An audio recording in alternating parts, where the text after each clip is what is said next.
All right, guys, so today we're gonna go over 5.1, which is bisectors of triangles.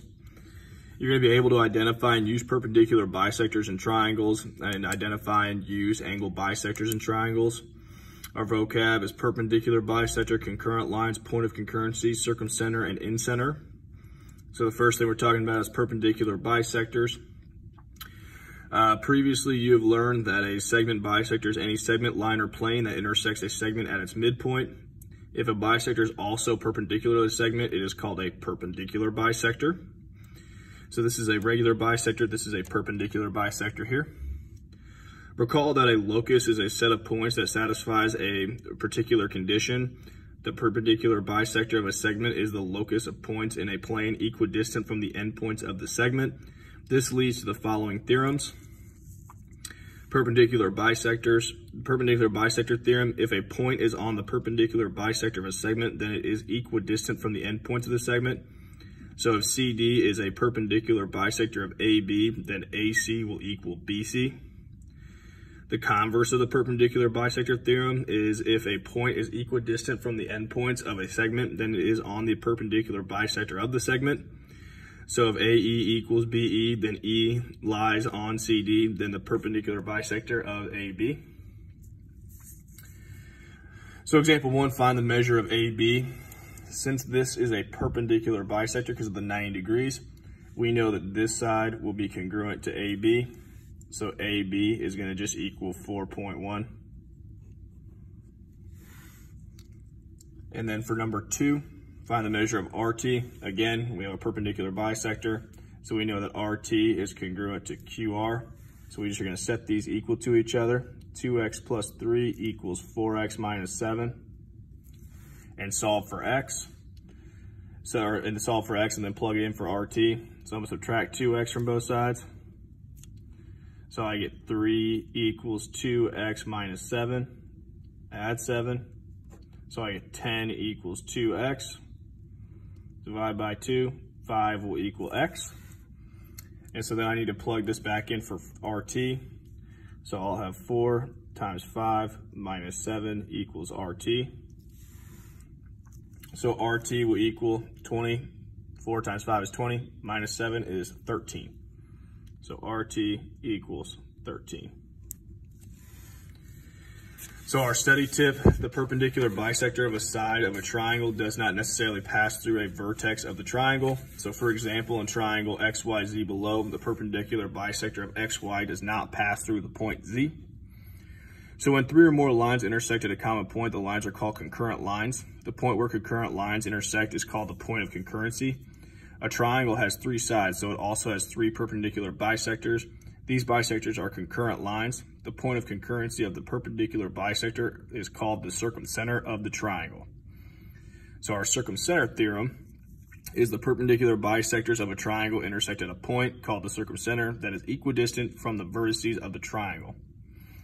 If P is the circumcenter of triangle ABC, then PB equals PA, which equals PC. Go ahead and flip to the back here.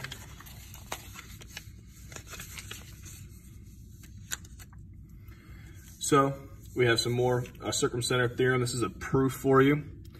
So PD, PF, and PE are perpendicular bisectors of AB, AC, and BC respectively. Prove that AP will equal CP, which will equal BP. So since P lies on the perpendicular bisector of AC, it is equidistant from A and C. By the definition of equidistant, AP will equal CP. The perpendicular bisector of BC also contains P.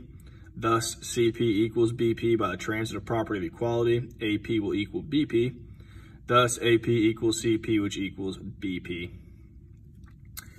And then we've got some angle bisector stuff down here. Angle bisector theorem is if a point is on the bisector of an angle, then it is equidistant from the sides of the angle. So if ray BF bisects angle DBE, FD is perpendicular to BD, and FE is perpendicular to BE, then DF will equal FE. The converse of the angle bisector theorem is if a point in the interior of an angle is equidistant from the sides of the angle, then it is on the bisector of the angle. So if FD is perpendicular to BD and FE is perpendicular to BE and DF equals FE, then BF bisects angle DBE. So on number 4, if BAC is 38, so this is 38, and BC is 5, and DC is 5, find angle DAC. Well, because of our theorems up here, we know, right here and here, we know that these are congruent at 90 degrees, that these angles will be congruent. So angle DAC will equal 38 as well. So then it says if BAC is 40, so if this is now 40, and angle DAC is 40, and DC is 10, we'll find BC. We know BC will be 10 because all of these are congruent marks, again, by our theorems right here. So we know BC equals 10 as well.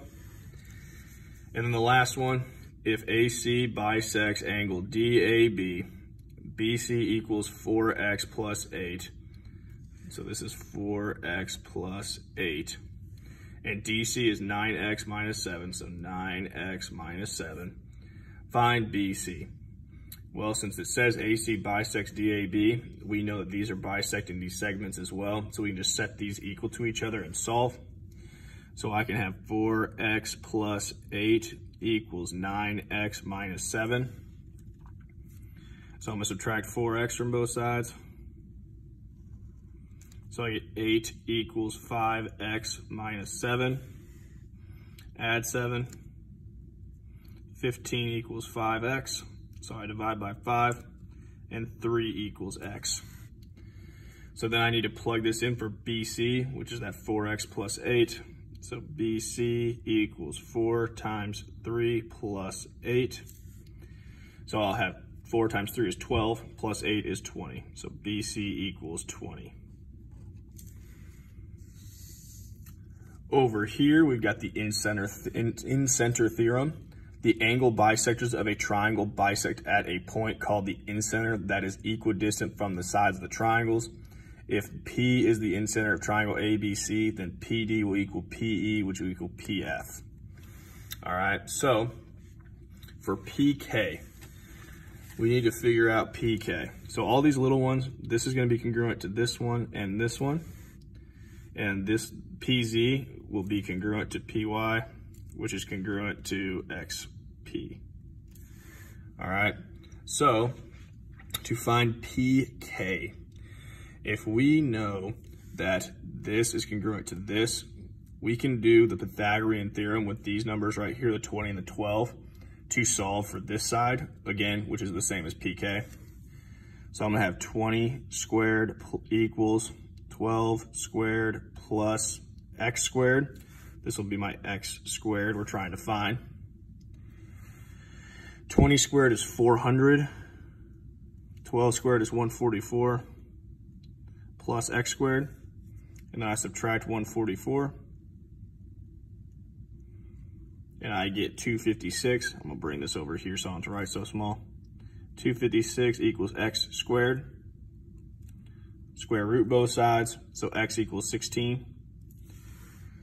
So this guy right here is 16. So PK equals 16 as well. And then I need to find angle LZP. LZP is this angle right here we're trying to find.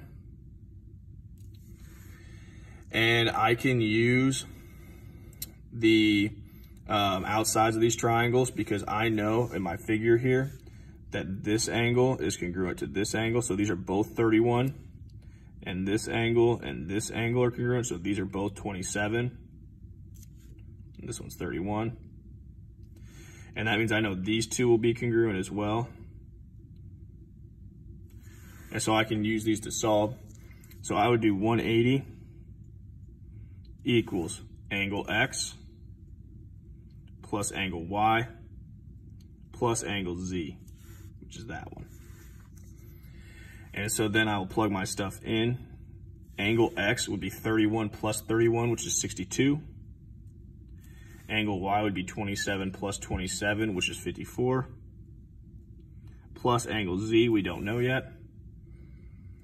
I'm going to subtract the 62 and 54 over, and I would get 64 equals angle Z. Now angle Z is this whole angle We only want half of it because this is where LZP is. So if I divide 64 by 2, I get 32. So angle LZP will equal 32 degrees. And that's all from 5.1.